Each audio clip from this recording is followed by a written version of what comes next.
about the chlamydia. Oh, okay. Yeah, that's a great idea. Right, one gets rid of the other. Oh, there's nothing like the drip. And we're not talking about coffee. You get the drip and your eyes turn yellow. A little jaundice between friends. They're on KC2RGW. And that's not from experience. I'm just doing what Dominic's telling me. Oh, wow. Chris is just getting fun. You leaving? Yeah, I'm roped into like 2 hours of meetings, so it's a meeting that wastes time for an hour, so that'll aggravate me, and then a meeting with the manager that I can't stand for another hour, so it should go perfectly. Let's put them off for a later date. Tell them reschedule. Yeah, well, listen, you could do what happened to me yesterday. I had a meeting for the meeting. Hey, Chris, you're on the Sun? And meetings. Catch you guys later, KC2RGW. 7-3. Chris, got that. All right, later, Chris. Buddy. Yeah, we literally had a meeting about the next meeting. I swear to God. We had a meeting to go over the meeting that we're going to propose to people in the world. Like everywhere in the world. It's a meeting that's the way, but we have a meeting before we pitch it to our senior leadership, and it's just retarded. That's crazy. What's up, Mike? I'm home with strep throat. It's been like 2 days. Yeah, my company's pretty good, though. They kind of fly under the radar and give a crap. Okay, good. I hear Oreo mouths in there too. Fruit Loop mouth. Yeah, ignore it. There's a whistler. I hear somebody whistling Dixie. Ignore him. Well, you know why he's whistling. You know, he's whistling to a bunch of boys, so he's getting his mouth in shape. I'm not hearing it. Yeah, I'm really hearing that guy, too. He's in the mud. I like when they grunt and groan and whistle. It shows you their intelligence. They're painting their yellow toenails. I grant you that. And they haven't bathed for probably about a week and a half. No, man, there's no way I could be on camera. I'm so sick. It's not even in my throat. It's like in my neck. I just enjoy that when I do that. Hey, Eric, sorry I had to leave you yesterday to fend for yourself. That's okay, Doug. I stood my ground, and I overcome always. I'm not an easy pushover. Thank you. You're welcome. I know you're not. I wanted to stay there for the battle, but I had to go lay down. Yeah. No, I completely understand, and I appreciate you chiming in and helping me hold the ground for a little bit. But yeah, everything turned out well. I stood my hour, and it worked out beautifully. Good. So guys, those Dynacasters should be getting delivered today for Art, me. I don't know. Who else ordered one? I know John ordered one. John ordered what? The Dynacaster, that mic with the built-in preamp, they're coming today. Oh, I want to hear that thing. Oh, what is it? Tell me more about this. It's a new microphone. It's me. I'm sorry, my kids are running upstairs. I hear it in the monitor.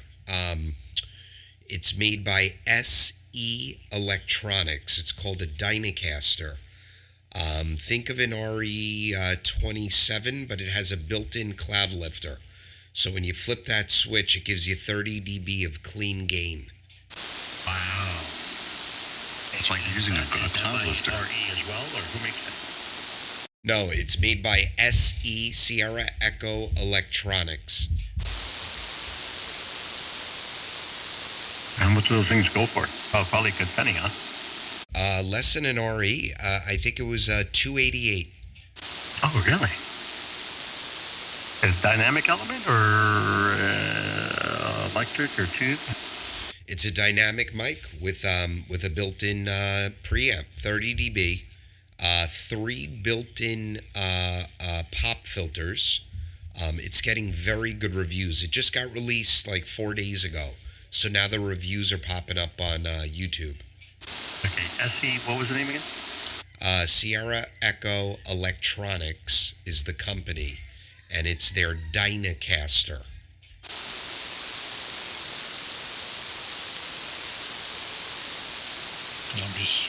I'm waiting for the results when I hear it.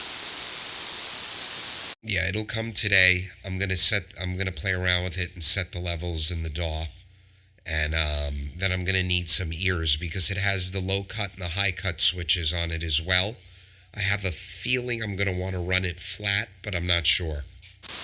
No, just tell me the time or shoot me an email. I'll be here. I want to hear it too. I want to be in on that. Yeah, I ordered it. Art ordered it. I believe John ordered it. I thought there was someone else, but maybe that's it.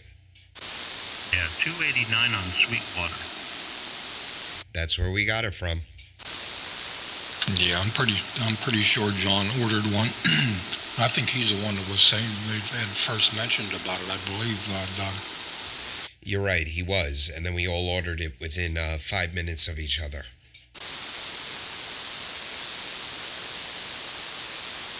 That's a nice looking microphone too. They come in different colors, or just that like gray black, battleship gray type with the red ribs. Yeah, that's it. That's how it comes. And inside that cylinder is 3 pop filters, and it also comes with an external one that they said you don't even need.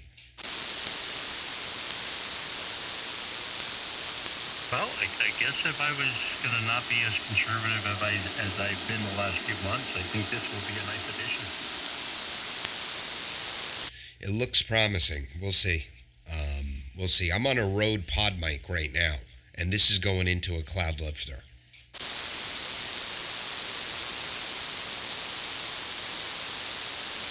So what does the cloud lifter do again? It adds gain.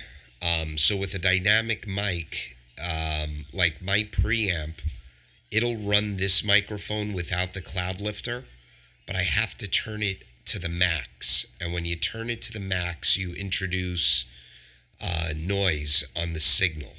So whether it's a cloud lifter or whether it's the built-in preamp that this new mic has, that's 30 dB of gain right there. So then that's clean gain, no noise, because it's before the preamp. And then that allows you to not have to turn your preamp all the way up, gives you a lot of headroom, and it just drives the microphone properly. Yeah, phantom 48 volts required. Okay. So I think it says 48 phantom volts required. So you have to have a mic preamp with 48 volts, I guess, tied to that, right? Correct. So the same thing that you would use to run a condenser mic, the 48 volts of phantom power, you have to have that to activate the preamp. And even with the cloud lifter that I'm using right now, you have to have that to activate the cloud lifter. So all my stuff runs into a Focusrite 8i6 audio interface, and it has phantom power.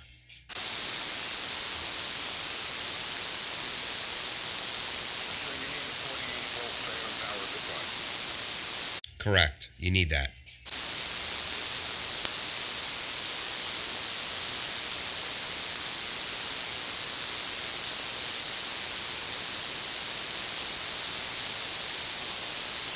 Bill, you said what came up? Yeah, I just got back. Yeah, you're 10 over, bumping 15 over. The rest of them are all down about S5, S7, but I have no noise. I got like an S3 noise floor. No, okay, everybody's still in there. Yeah, do you hear them? Well, I don't know, but my wife wanted me to say I went and saw if she needed, and then I come back and I just heard you saying that I was 10 over, so I must have heard me before I left. Yeah, Doug and Frank and I still here too. Oh, okay. Oh. Yeah, I'm in here. Yeah, you guys are starting. I still hear you fine, but you guys are starting to drop, and Dom's coming up. So 40's shifting. Yeah, I forget, but is there a way just to get 48 volts to the microphone without actually having the combination of mic preamp and everything? Buy the mixture that's got the 48 volts in it. There is, right? There's just just power. You can get just power supply, right? Yeah, I think you could get just a mic power supply. Am I correct? Yeah, all you need is a 48-volt phantom power supply. Yeah. It's been a while. I don't think I've ever had just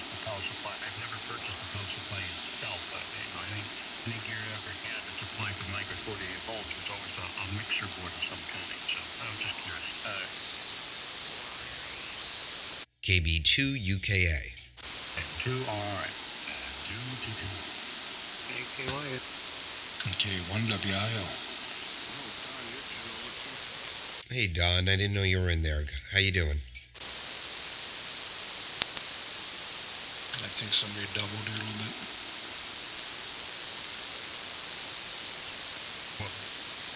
Were you asking me how I was doing? No, I was asking Don. I said, good morning, Don. How you doing? Yeah, pretty good, Doug. Just playing with a little bit of receive adjustments while everybody's talking. And doctored up my receive a little bit at KYX. How you doing this morning? Doing really good. I just lightened up the bass here. And because I'm sure I'm dropping on you guys. I just added a little bit more bass. Yeah, not here. You're fine. Hey, Don, how's that working? That 1, thing that 2. you found? It's still pretty good. I've still got some guys come in strong, and other guys with the same signal 1, 2, come in 5, not as 5, strong. So I'm trying to figure that out. I'm just readjusting things. 5, I got you. Yo, you're strong here. 5, 5, 1, 2, 5, 5, I believe that guy in 91 is splattering all over. 5, 5. I can't. Yeah, I see the 5, signal, but I'm 5. not hearing anything. I'm not hearing anything at all. Yeah, I'm here. 5, 5, 5, 5, 5, 1, 2, 5, 5. Oh, yeah. 5, 5, 1, 2, You ever make it back? 1, I bet 2, you Nate's probably 5, headed 5. There we towards go. the farm by now. Oh, yeah, you're probably right. I got to get out of here at 11 o'clock. It's not yet, but in about 45 minutes to get ready for this online visit. 1, 2, 5, 5. Yeah, I can definitely see the bands changing. Looking them down the band, I don't see them strong signals as I did before. 5, 5. There we go. Yeah, this is about the time. 1, 2. See, guys, this is setting the levels. 5, 5, 5. Pull that back a little bit. 5, 5. KB2UKA. KB2UKA. Yeah, I'm chasing the gray line. We just shut the magnetic force north. 5, we shut it off. 5. There we we'll go. go somewhere else. Hey, anybody go hiking or hunting or into prepping, survival, or bushcrafting or anything? A little bit. A little bit here. We have supplies and stuff, but we're not going out into the wilderness that often. Yeah, Roger. Do you have what do you have for shelter? What do you use for shelter and keeping warm? Just those foil blankets and stuff like that. Well, we would expect to be in my basement. So, on a scale of 1 to 10 of prepping, 0 being none, 10 being can survive in the woods for a year, we're probably at like 0.5. Oh, that's not good. Because multitude of reasons. If you remain static and stationary, if you're not on the move, you're just bound to get burnt out of that basement or something, or worse, God forbid. But anyway, the only reason why I brought it up is because I picked up a whoopee, and man, whoopee is awesome. Along with a poncho, you can make a nice, very lightweight sleeping bag between your poncho, mil-spec poncho, and your whoopee. But man, that whoopee liner is awesome. It can be used as shelter, making lean-to or something, and then it's waterproof, and or it could be a poncho liner or a sleeping bag liner. You could do so many things with it, but man, the thing is awesome. It's so good. Yeah, we have to work on that. And then again, Eric, I'm on an island, so unless you have a boat, we're stuck here. Oh, wow, damn, you gotta like that, huh? You own your very own island? Well, no. Well, I consider it mine, Eric, but it's Long Island. Oh, that's even worse, man. One way in, one way out. Jeez, yeah. You do have a boat, right? I belong to Freedom Boat Club, where you get all the benefits of having a boat without having to take care of it. So I just go on the internet. I say what day and time I want to take it, and there's like 5 harbors on the island, and it's all gassed up and maintained and ready to go. Beautiful boats. But no, I do not own one. Wow. Well, I guess that you can go that route, or you could carry an AR or a Heckler and Koch or a Beretta or some other companion like that, and just confiscate one. You do either one. But yeah, that's always good. That's always good. Well, listen, that would probably be the only way out of Long Island is by boat. So yeah, you better have access to a boat. Yes, and I have many of those other things you just mentioned, so if the time comes, we're getting a boat. Yeah, roger that. You've been practicing at the YMCA swimming, haven't you? Yeah, that's it. It just, I'll bring a little paper sailboat to the YMCA. Yeah, work on that backstroke. So I just reworked the gain structure on this less bassy profile. Does this sound good? I don't think I liked it the other way. Audio is objective. All right, so yes, I like the other one also, Eric, much better. But this is for when conditions aren't that great, but I still want to be 4K. So I guess what I'm asking, Bill, am I overdriving? No, you sound fine. I'm only joking around, Doug. No, you sound fine. Yeah, agree. All right, good. I like it because I could hear him. And that's why I did it, Dom. Because all that energy in the bass region, if the conditions aren't good, it just goes away. Yeah, you're going up and down on me anywhere from an S5 to an S9, so the band's up and down right now. Yep, you're a solid S7, but I hear you Q5. Yeah, what kind of noise level do you have? S5, and that's good. That's good for me. So anything above S5 is bad. Yeah, you're 15 over down here in Lancaster County, PA. QS3 here, it's just floating around between the 2 and the 3. So anybody above that sounds good. Yep, and Lancaster station, thank you. Yeah, matter of fact, I was 20 over right there. It's not really nice down here. And Tom, with the 100 watts in the loop is still 15 to 20 over to me, man. You're really holding it up nice. Yeah, thank you. Well, it's a 300-foot loop. It's probably about, it's a random length loop that is in more or less a diamond configuration because of my property. But I'm feeding it with 450 ohm Find out what radio is into on. a Fallon with about 8 foot of coax coming into the shack. So that's the situation here. Hey, Tom. Yeah. Look up my call on yours. You have the same layout as me on my antenna, except I'm doing a 600 ohm at 85 feet. My loop is 286 feet or 83 feet, I can't remember. Fed up 85 sloping in the diamond pattern. Yeah, your call again, please? November 2, Quebec, Fox. Hey, Frank, can you tune that on 160? Got it. Yeah, no, you know what, Doug? I tried. I can get maybe like one frequency, like 1970, but it's not worth it. The Q's up. It's like all over the map. It's not steady. If it wasn't closed, I'd be able to do. But I could do every single band. I mean, no problem. 17, I kill it. I was doing real well on 17. I think I did Japan on 17. No amplifier. 12 meters, 10 meters. I definitely do need an amp, but it tunes, without issue. It's so easy.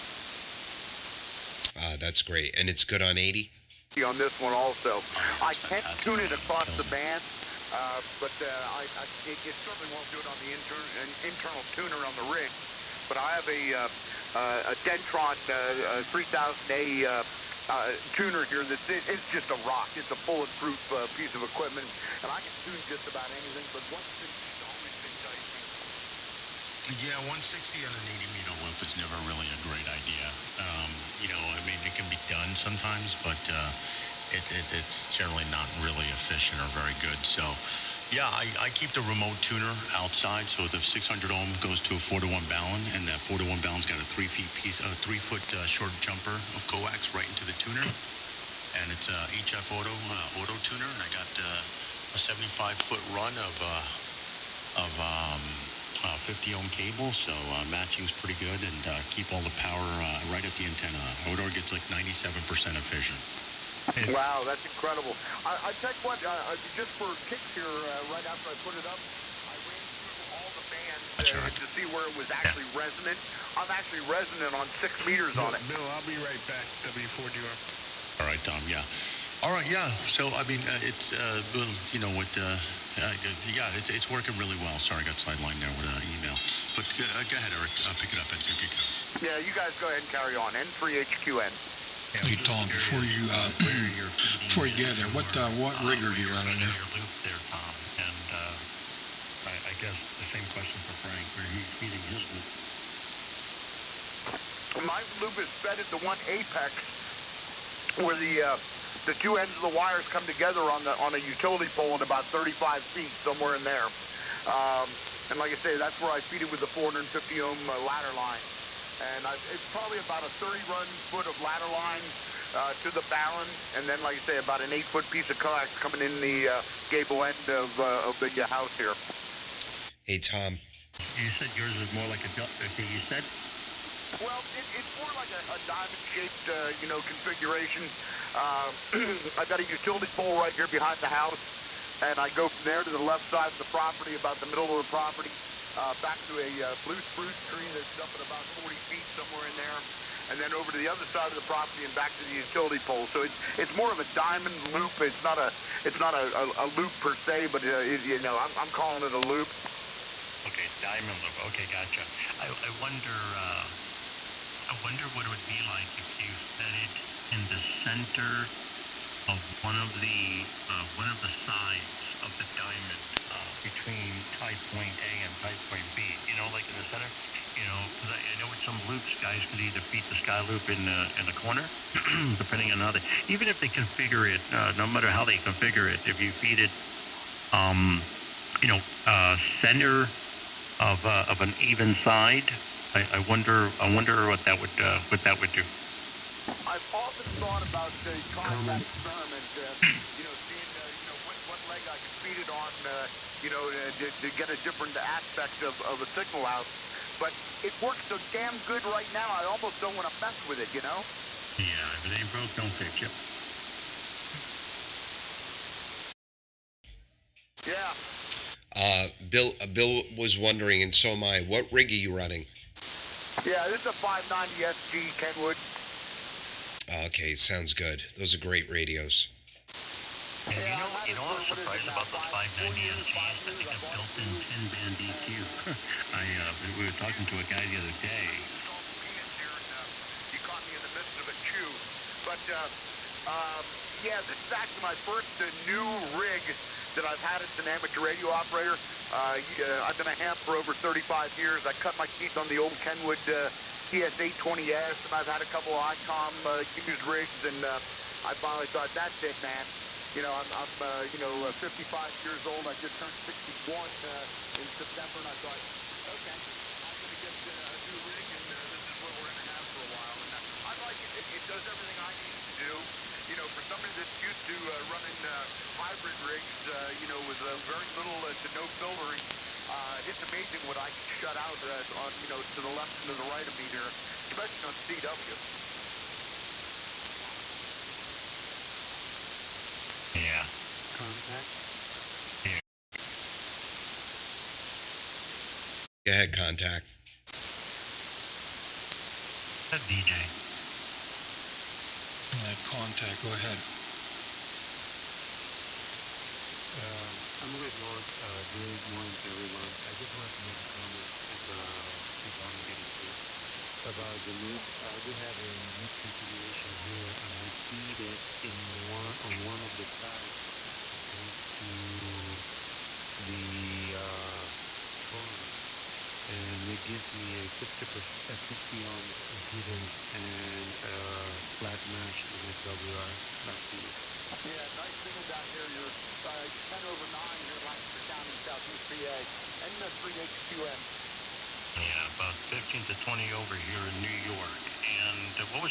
again and your name, and your loop is cut for what band? 80, 160? What band is the loop cut for? It's cut for 80 meters. Yes, huh? Yeah, and it's in a full square loop configuration, or what configuration? It's a diamond, the same as the other side.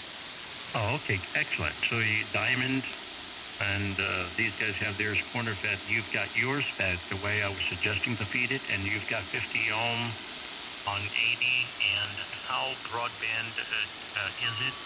And what is your lowest SWR on 80? The lowest SWR on 80 is 1.4850 ohms. Including at the beginning on the CW portion of the band, has about, I guess, like, I would say 100 or maybe 300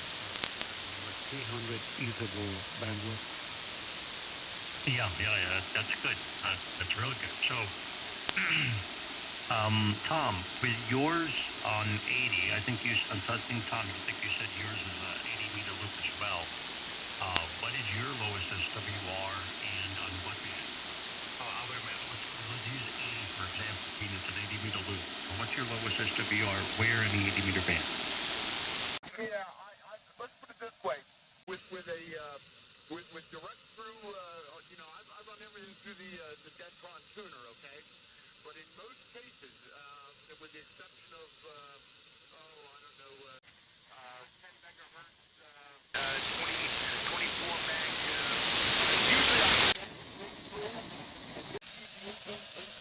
usually I get on the Kenwood, and I mean, all you hear is a little click, and boom, I'm in across almost all of the HF band, just going direct through. Yeah. But what is it bypassing the tuner? What is your lowest SWR on the 80 meter band bypassing the tuner? Yeah, 2 to 1, maybe, a little less than that, across the whole spectrum. I mean, it's very interesting. I'm about on the high end. It's the darn near a 1 to 1. Down in the low end of the CW section, it's a little higher, but like I say, it's all within the range of being dealt with the internal tuner in the rig. Okay, so you're saying you have a 1 to 1 down in the CW portion for your loop and up to a 2 to 1. Good morning, Glenn. Band, correct? Low end to high end. I'm homesick with strep throat, Glenn. Not good, but I'll be fine. I literally came back, but I didn't hear what the results were. What was that, Eric? Maybe you can since you're the loudest, Eric, you can just surmise it. So the question is on your loop, what is your lowest SWR on the 80 meter band on bypassing the tuner? To be honest with you, I really don't know because I'm feeding 600 ohm ladder line, right? So when you're feeding it that way, SWR and resonance kind of goes out the window, right? So you're looking more at efficiency. So I don't know. I probably have a higher SWR, right? I haven't really tuned it. I mean, I looked at through the bands with because I'm, that really only mostly applies when you're doing a coax fed antenna, right? But open ladder line, it's going to be all over the place. Agreed. But so I couldn't necessarily answer that. I didn't even waste my time going to the each bands to see what they were. And based on design and sort of the takeoff angles and that kind of thing. Yeah, but there is going to be some resonance, if I understand, right? So in my experience, and even if it's not resonant, just looking at the number values, you can still get some information out of that and predict, make some predictions off of whatever numbers are showing. But for example, with many different loops I've built, especially feeding delta loops or square loops, because I have, and I've got locations where I've done so, and feeding them from different locations. Even if I brought the ladder line, and I've done this, by the way. If no one's ever done this, you should try it. Even if you bring the ladder line into the shack, whether it be 450 ohms, 600 ohms, whatever, And let's say I've taken on a 90-degree SL239 connector, I've attached an actual balun, like a W2 AU balun or whatever balun, and literally directly fed it into the radio, to the back of the radio, bypassing the radio's internal tuner, and you can still see resonance. Like you can get number values. So feeding a ladder line directly to the radio, directly to a balun attached to the radio, you can still see resonant points, right? And I've seen some interesting results going that way, and interesting performance. Believe it or not, it works really, really well. But the other two guys. Tom has your same configuration, and he showed, but they're not feeding. Hey, the other gentleman that was feeding his loop diamond configuration from the side. How are you feeding yours? I think you said you had ladder line and coax, or how are you feeding those? Later, guys. KB2UKA clear. Hey, Doug, 733. All right, guys. Have a great day. I'm going back to bed. 73.